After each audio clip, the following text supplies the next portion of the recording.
राधा वल्लभ श्री हरिवंश, स्वागत है आपका हमारे चैनल हित पथ में।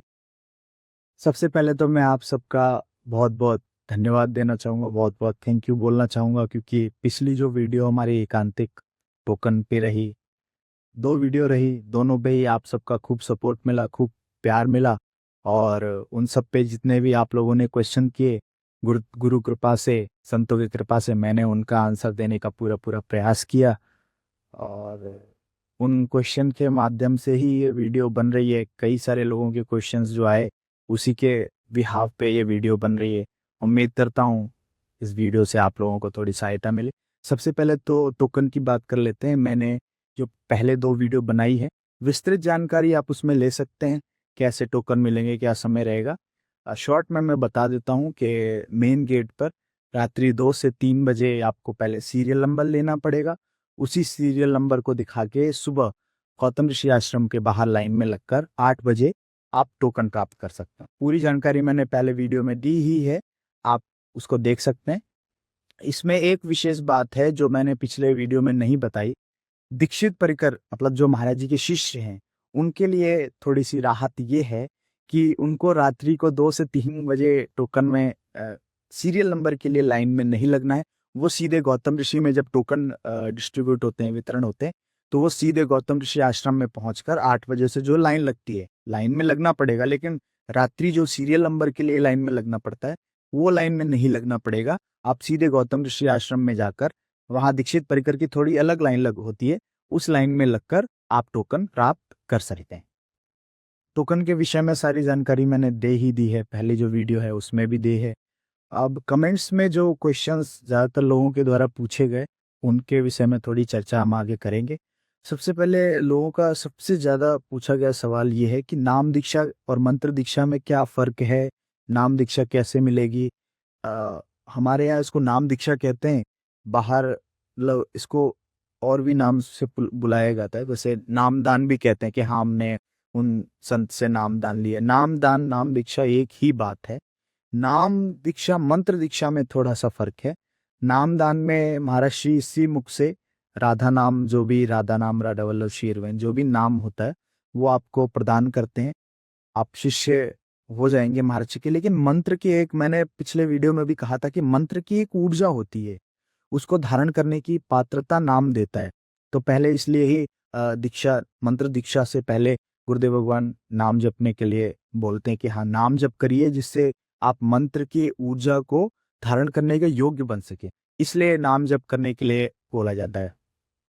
लेकिन कुछ स्थिति में जो होता है कि मंत्र धारण करने की योग्यता काफी मंत्र दीक्षा में थोड़ा समय लगता है कि हाँ, जब आप पात्र बन जाएंगे, लेकिन नाम के लिए कोई पात्रता नहीं चाहिए, तो नाम दीक्षा हो जाती है। नामदान आपको मिल जाता है गुरुदेव भगवान के श्रीमुख से। कई संतों के श्रीमुख से सुना है कि आप वही नाम आप स्वयं जब करते हैं तो शायद उसका प्रभाव उतना ना मिले, लेकिन जब एक संत के श्रीमुख से जब नाम सुनने को मिलता है ना, तो हृदय के माध्यम से वो नाम है ना, वो हृदय में विराजमान हो जाता है, तो उस नाम का प्रभाव कहीं ज्यादा हो जाता है आपके हृदय पे। तो एक ये भी कारण रहता है। दूसरा ये कारण है, नाम दीक्षा के लिए कोई नियम बंधन ज्यादा नहीं है। मंत्र दीक्षा के लिए बहुत सारे नियम हैं, आपको वो पालन करने ही पड़ेंगे। नाम दीक्षा के लिए कुछ नियम है, वो आपको फॉलो करने पड़ेंगे। आप अकेली कुंज जाएंगे, संत जन आपको स्वयं समझा देंगे। मंत्र दीक्षा के लिए थोड़ा समय लगता है, नाम दीक्षा में थोड़ा कम समय लगता है। आपको 1 महीने के भीतर मिल जाती है कई लोगों को, डिपेंड करता है आपकी स्थिति और उस दिनचर्या के ऊपर। तो ये फर्क है। नाम दीक्षा में आपको नाम मिलेगा, नाम को आप उजागर, एक ये भी फर्क रहता है, नाम को आप उच्च स्वर से, मतलब जैसे मैं बोल रहा हूँ राधा, इस तरह से उच्चारण करके बोल के आप नाम जप कर सकते हैं, माला भी कर सकते हैं, लेकिन मंत्र को आप बोल नहीं सकते, केवल हृदय में लिख सकते हैं या मन में लिख सकते हैं। ये भी बहुत बड़ा फर्क होता है। तो ये नाम दीक्षा और मंत्र दीक्षा में थोड़ा सा फर्क है। और एक ये भी रहता है, कई सारे लोग जो होते हैं, जो गांव के लोग होते हैं, नहीं पढ़े लिखे होते हैं, पढ़ लिख नहीं पाते, तो उनको मंत्र की बजाय नाम दीक्षा ही दी जाती है।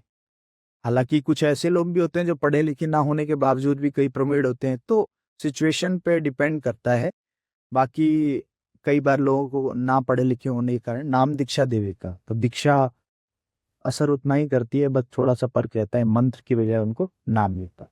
बहुत सारे लोगों ने ये भी प्रश्न पूछा कि भैया मान लो हमारे परिवार में 5 जन है, 6 जन है, या जितने भी फैमिली मेंबर हैं, क्या सबका लाइन में लगना ज़रूरी है? नहीं, ऐसा बिल्कुल भी नहीं है। मान लो आपके परिवार में जो भी पुरुष में 1 लग सकता है, माताओं में 1 लग सकता है। लाइन में एक ही जन लगे, लेकिन जब टोकन मिलने का समय आए, वहाँ पे आप बता सकते हैं।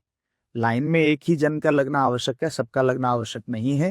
लेकिन सुबह गौतम ऋषि आश्रम में 8 बजे से जब आप जाएँगे, तब जब टोकन आपकी बारी आए टोकन मिलने की, तो जब संत जन सामने खड़े होंगे, आप उनसे निवेदन कर सकते हैं कि हम लाइन में लगे थे, हमारे साथ 2 बच्चे हैं, या हमारे पतिदेव हैं, या हमारी सखी हैं, जैसा भी है, आप उनको बता सकते हैं कि हमारे परिवार में इतने जन हैं, हम लाइन में लगे थे, तो वो प्लस करके कर देते हैं कि मान लो आपका +4 +5 जितने भी फैमिली मेंबर्स हैं, वो प्लस करके उतने जनों का टोकन मिल जाता है। तो आप जब सुबह आएँगे तो आपके साथ उन लोगों की एंट्री भी हो जाएगी। ऐसा बिल्कुल नहीं है कि हर किसी को लाइन में लगने की आवश्यकता है, परिवार में से कोई भी एक जन लाइन में लग सकता है।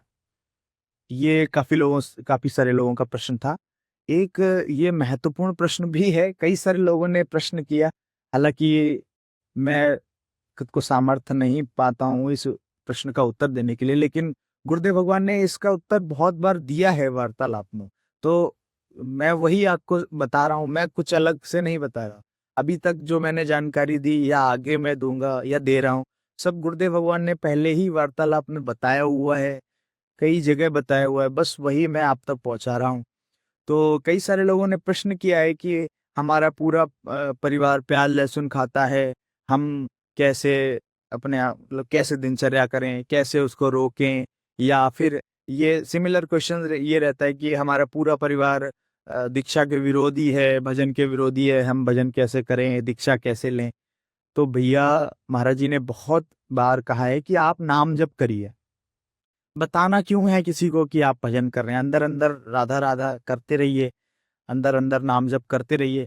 आप लगन से जब नाम जप करेंगे ना, तो हमारी श्री जी बहुत करुणानिधि हैं, बहुत करुणामयी है। आप उनके लिए जब लगन से नाम जप करेंगे ना, परिवार वाले स्वतः ही अनुकूल हो जाएँगे। ऐसे हमने बहुत सारे केसेस सुने हैं, हमारे कई ऐसे गुरु भाई हैं, जो भाग के चले आए, उनके माता-पिता अनुकूल नहीं थे, उनको दीक्षा नहीं लेने दी, पर गुरुदेव भगवान ने उनको आज्ञा की कि आप जाओ और वहीं रह के नाम जप करो। नाम जप करने से ही, नाम जप करके ही उनके जब उनके परिवार वालों ने देखा कि नाम जप के प्रभाव से ही वो अनुकूल हो गए। थोड़े समय बाद स्वयं भी दीक्षा ले ली उनके माता-पिता ने। तो ये श्री जी की कृपा पे निर्भर है, आप अपनी लगन से नाम जप करते रहें, उसके प्रभाव से सब परिवार वाले सब अनुकूल हो जाएँगे। दूसरा ये प्याज लहसुन खाने वाली बात, भैया आपको कोई ज़बरदस्ती तो आपके मुँह में डाल नहीं देगा। आप नमक से रोटी खा लीजिए, आप सलाद बना लीजिए, उससे रोटी खा लीजिए, ये गुरुदेव भगवान ने कहा है। ज़बरदस्ती तो आपको कोई खिला नहीं देगा। थोड़े दिन आपको नमक से रोटी खाते देख क्या पता परिवार वाले स्वयं बनाना बंद कर दें, बोले अरे ये तो ऐसे खा रहा है, इसको बना के दे देते हैं। तो वो आपका विषय है, आपकी श्रद्धा का विषय है, आपकी लगन का विषय है, आपकी कितनी चाह है। आपकी चाह है कि हम भैया कुछ भी हो जाए प्याज लहसुन नहीं खाएँगे, हमें दीक्षा लेनी है। आप नमक से रोटी खाएँगे, आप बहुत सारे साधन हैं, आप स्वयं बना लीजिए, नहीं बनाने की व्यवस्था है, बहुत सारी सुविधाएँ हैं। बाकी श्री जी कृपा करें, गुरुदेव भगवान कृपा करें, मैं तो बस यही कह सकता हूँ आपसे। कई सारे लोगों का कमेंट में प्रश्न आया, कमेंट किए लोगों ने कि भैया 12-12, 14-14 घंटे की से लोग लाइन में लगते हैं, हमारा नंबर कैसे आएगा? भैया ऐसा नहीं है, जो सीरियल नंबर डिस्ट्रीब्यूट होते हैं वो तो रात्रि 2 से 3 बजे ही वितरण होते हैं, डिस्ट्रीब्यूट होते हैं। लोगों की श्रद्धा है कि लोग भाई दोपहर से आके उनके हृदय में ये रहता है कि भैया हमें दर्शन करने ही करने हैं, हमारे दर्शन छूट ना जाए, हम कुछ और करेंगे ही नहीं, यहीं बैठ जाते हैं, जब टोकन मिलेंगे तो लेके दर्शन करेंगे। तो ये एक श्रद्धा का विषय है, ऐसा नहीं है ये हर किसी को 13 से 14 घंटे लाइन में लगना पड़ता है, ऐसा बिल्कुल नहीं है। लोगों की श्रद्धा का विषय है, श्रद्धा है तो दोपहर से लाइन में लगे हैं टोकन के लिए। बाकी जो आप कोई इतना ज़्यादा रश नहीं होता, कुछ उत्सव है या सैटरडे संडे है तो बात अलग है, फिर भी इतना नहीं है, आप 2 से 3 बजे जो सीरियल नंबर मिलता है आप चले जाएँ, मिल जाएगा, आराम से टोकन मिल जाएगा, कोई ऐसी समस्या वाली बात नहीं है, 12, 13, 14 घंटे लाइन में नहीं लगना पड़ता। फिर बहुत सारे लोगों ने प्रश्न किया है कि भैया एकांतिक वार्तालाप में हम ऐसा कौन सा प्रश्न पूछें कि हमारा सिलेक्ट हो जाए और क्या प्रोसेस रहता है। तो देखिए ये तो केवल केवल संत जन का हृदय ही जान सकता है, गुरुदेव भगवान ही जान सकते हैं कि किसका प्रश्न सिलेक्ट होता है।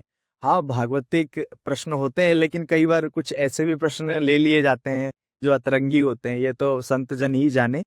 बाकी आप भागवत से जुड़े हुए भागवतिक प्रश्न ही लेके जाएं, पर कैसे लेना है वो एक बार मैं बता देता हूँ आपको। जो एकांतिक वार्तालाप का टोकन और एकांतिक दर्शन का टोकन एक ही है, उसमें कोई अंतर नहीं है। अंतर बस इतना है कि जैसे मान लो दर्शन वाले लोग हैं, लाइन में लग के सेम वही प्रक्रिया रहेगी, आप वहां जाएंगे, अपना प्रश्न लिख के ले जाएंगे। मान लो आप गए, लाइन वही है, आप अपना प्रश्न लिख कर ले गए, नीचे संतजन होंगे, उनको जमा करवा दीजिए। वो पढ़ के जैसे कई सारे प्रश्न आए तो शॉर्ट लिस्ट संत भगवान करते हैं कि कौन सा प्रश्न ज्यादा महत्वपूर्ण है, यूनिक है, जो महाराष्ट्र के समक्ष जाने के योग्य है। तो वो शॉर्ट लिस्ट करके वही प्रश्न पढ़ा जाता है महाराज जी के समक्ष।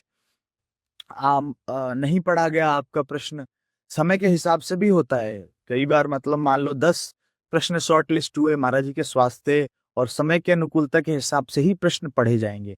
अब मान लो शॉर्ट लिस्ट भी नहीं हुआ, पढ़ा भी नहीं गया, तो अब वहां पे संतजन बैठते हैं, आप उनसे अपना समाधान कर सकते हैं। ये पूरा कृपा पे निर्भर है, कोई नहीं कह सकता किसका प्रश्न लिया जाएगा किसका नहीं लिया जाएगा। ये तो संतजन जाने और गुरुदेव भगवान जाने। कैसे देना है वो मैंने आपको बता दिया, आप नीचे ले जा सकते हैं, जमा करवाएंगे, शॉर्ट लिस्ट होगा तो पढ़ा जाएगा। ये प्रोसेस है। मैंने लास्ट वीडियो में बोला था कि आप क्वेश्चन पूछ सकते हैं और काफ़ी अच्छा रिस्पॉन्स रहा, बहुत सारे कमेंट्स आए। तो मैं इस वीडियो के माध्यम से भी कहना चाहूँगा कि अगर आपका कुछ ऐसा भागवतिक प्रश्न है या ऐसा कुछ है, जिज्ञासा है या कोई ऐसी दुविधा है जो आप पूछना चाहें, या कोई ऐसा टॉपिक जिस पे आप वीडियो चाहते हो, कोई ऐसा जो शायद अभी तक ना आया हो, तो आप वो कमेंट्स में बिल्कुल साझा कर सकते हैं, हमसे प्रश्न पूछ सकते हैं, अपनी राय दे सकते हैं। उम्मीद करता हूँ कि आपके दिए गए प्रश्नों का हम संतोषजनक उत्तर दे पाए हों। सब गुरुदेव भगवान की कृपा से, जो गुरुदेव भगवान संतों से सुना है वही आपको बताया मैंने। तो अगर वीडियो पसंद आए तो लाइक करें, शेयर करें, सब्सक्राइब करें और जुड़े रहें हमारे साथ हमारे चैनल हित पथ पे। मिलते हैं नेक्स्ट ब्लॉग में। दादा वल्लभ शेयर।